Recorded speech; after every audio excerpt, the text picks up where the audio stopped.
Hello, Sula here from MistyHilltops.com. Thanks for stopping by.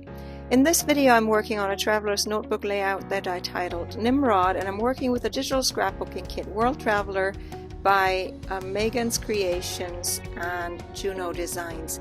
And I'm also working with a template that I created in Silhouette Studio, but it also is a SVG file that I share as a freebie on my blog, MistyHilltops.com. So this is based on this template.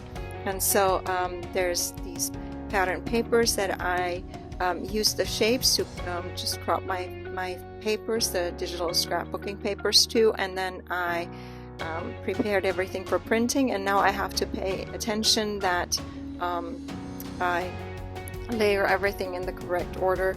That is, that which is in the background goes in the background, that which is in the foreground should go in the foreground, because oftentimes when I start assembling my page I make the mistake of messing up the order of things the way that I had planned it anyway. So I also, before I get ready to put everything down on my scrapbook page, or in this case a traveler's notebook page, I make sure that I run a card along the edges of all my papers, just to distress the edges, because it gives the papers a little bit of a pop feeling, and helps increase the contrast between the different layers of paper. The page would look much more flat if I didn't do that. So I highly recommend that. And while there are distressing tools, you don't have to go fancy. All you need is just like a gift card or something that you don't need, like a card that is a bit more robust, like made from plastic, and that I can then use to run around the edges there. And then I have also created a bunch of embellishments. This kit actually does come with a few embellishments that I can use. I often, with digital scrapbooking kits, one of the disadvantages that I feel is when they come with lots of photographed items, like the flowers are usually flowers that are photographed, and I find that kind of strange on an actual scrapbooking page. So a lot of the embellishments I create myself, or in this case, like the camera, that was something that I could actually print out, and it would look good. This is why I like some of the Cartabella things, or the Echo Park, because they have everything as digital versions available, but you have all the embellishments there as well that you can then print out.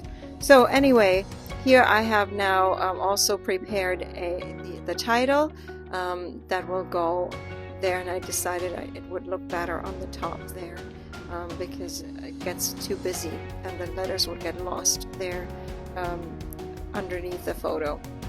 So this is from one of my die cut alphas that I prefer over stickers, because with stickers you always have leftover letters that you don't need, and with die cut alphas it's just great. You can just cut the letters that you need, and then you can use pattern papers. You can I watercolor some of my alphas, or just there's a whole lot of different things that you can do with these kinds of alphas. So I prefer die cut alphas for titles over stickers any day. So then here I am ready now to get to the second cluster, which is at the bottom right. And so again, I'm trying to pay attention to how to spread out everything so that the papers are nicely visible. It's one of the things I care about when I do actual paper pages, that I want the papers to be visible enough so that you can actually recognize the pattern and not just have it all covered up.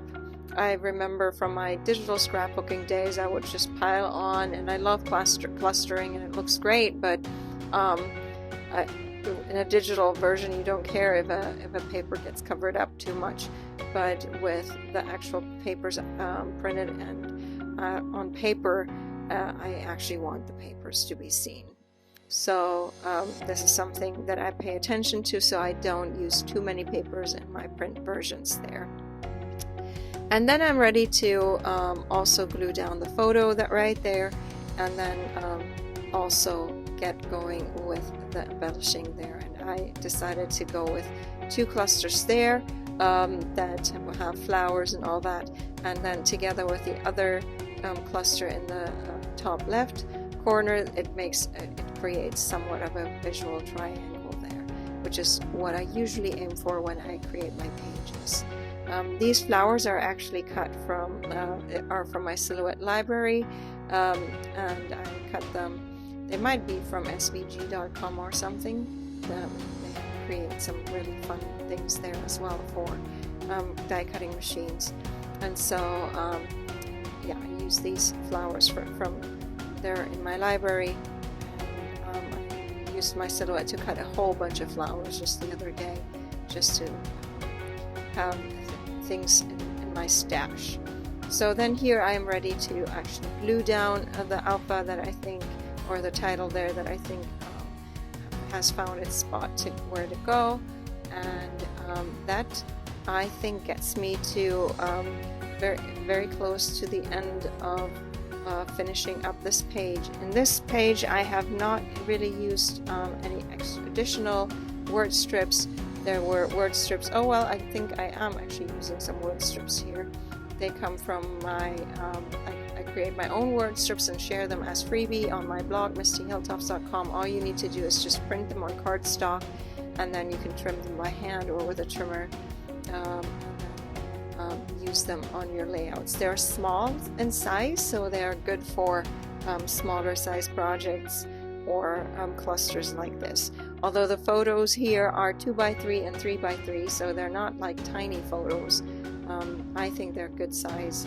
Again, I don't like working with big pages like the 12x12. So anyway, now I'm ready to just flip the page around so that I can cut it apart, and that finishes my page. I'm going to leave you with some more close-ups. I hope you enjoyed this video. Give it a thumbs up if you did. Consider subscribing, and I hope you have a great day. Thanks for watching. Bye.